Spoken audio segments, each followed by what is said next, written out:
The Mask Collector. It was a cold Halloween night in the small town of Carthage. The streets were alive with the laughter of children, and houses glowed with jack-o'-lanterns grinning from doorsteps. This year, however, something peculiar caught the town's attention. A shop that had never been there before. Its wooden sign, blackened and cracked by age, read, "The Mask Collector." Inside, masks covered the walls from floor to ceiling. Grinning clowns with painted-on smiles, snarling wolves with jagged teeth, and shadowy figures with eyes that seemed to follow you. But there were stranger ones too, faces twisted with sorrow, rage, or pure terror, as if the emotions had been trapped inside the fabric itself. The shopkeeper was an ancient, gaunt man with sunken eyes and a wiry frame that looked as if it had dried up long ago. He never smiled, though his thin lips quirked as if he knew a secret no one else did. His voice was soft, like the whisper of autumn leaves, but it carried a weight that chilled the children to the bone. "Once you wear a mask," he said, "it becomes who you are. Meet the kids." Robbie Sanders was the kind of kid who always led the group, fearless on the outside but secretly terrified of being left behind. His parents weren't around much, always working, always distracted, so Robbie made sure to take up space wherever he could. That's why he chose the red devil mask with its sharp horns and leering smile. He liked the way it made him feel powerful, even if only for a night. Megan Larson was the quiet one, the kind of girl who lived in the background and rarely spoke unless spoken to. She was fascinated by things that other kids found creepy. Old dolls, graveyards, thunderstorms. Naturally, she picked the porcelain doll mask with its cracked paint and lifeless eyes. It felt familiar.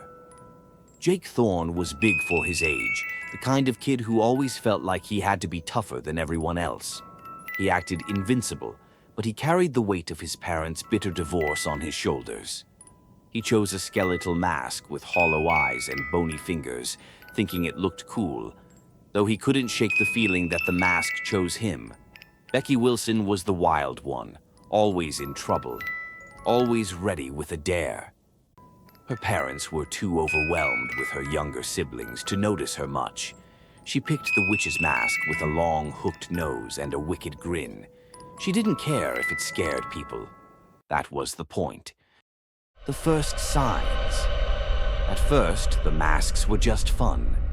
They laughed as they put them on, trading compliments and scaring the younger kids on the street. But something felt off. Robbie noticed it first.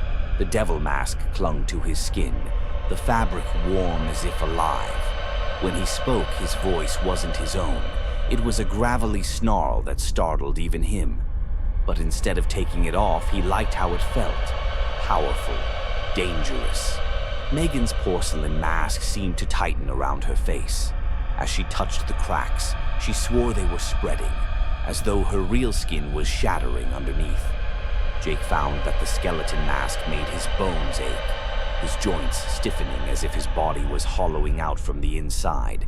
Becky's laugh turned into a cackle she couldn't control, her voice scratchy and ancient. They tried to take the masks off, but they wouldn't budge.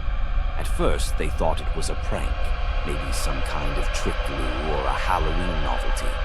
But then Robbie felt the horns on his head grow sharp and real, burning his scalp. Jake's fingers turned bony and stiff, cracking with every movement. Megan's face had begun to flake away like peeling paint, her lips splitting open to reveal cold stone beneath. They were becoming the masks, the old man's story. Desperate, Robbie sprinted back to the store, his heart pounding in time with the strange heartbeat he now felt beneath the mask. The others followed, their panic rising with every step. But when they reached Main Street, the shop was gone. In its place was an empty lot choked with weeds. Then they saw him, the old man, standing in the shadows, watching them. His thin lips curled into a knowing smile. "You thought it was just a costume, didn't you?" he whispered. "Please," Robbie shouted. "How do we take them off?" The old man chuckled, a sound like dry leaves blowing across pavement. "The masks were never meant to come off. They were made to collect." "Collect what?" Megan asked, her voice barely a whisper. "Souls," the old man answered. "Each mask holds the spirit of someone who wore it before, and now they hold you."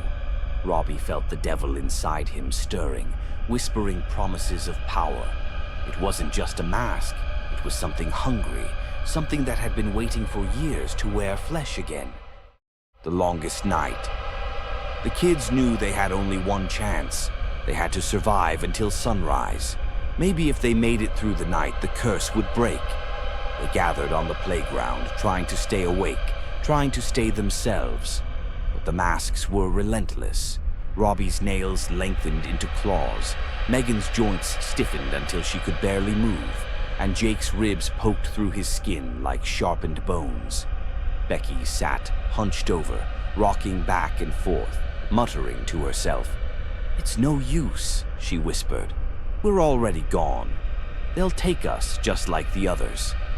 "Shut up," Robbie growled, though his voice wasn't his own anymore.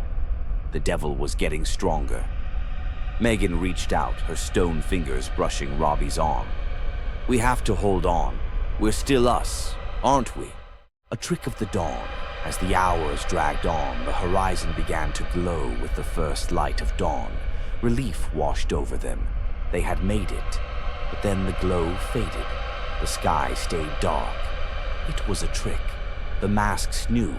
Laughter echoed around them, not just from the old man, but from every mask hanging on the walls of that cursed shop, every soul that had been trapped for eternity.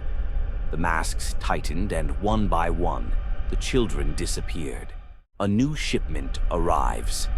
Weeks later, the shop on Main Street reappeared. This time, it wasn't the old man behind the counter.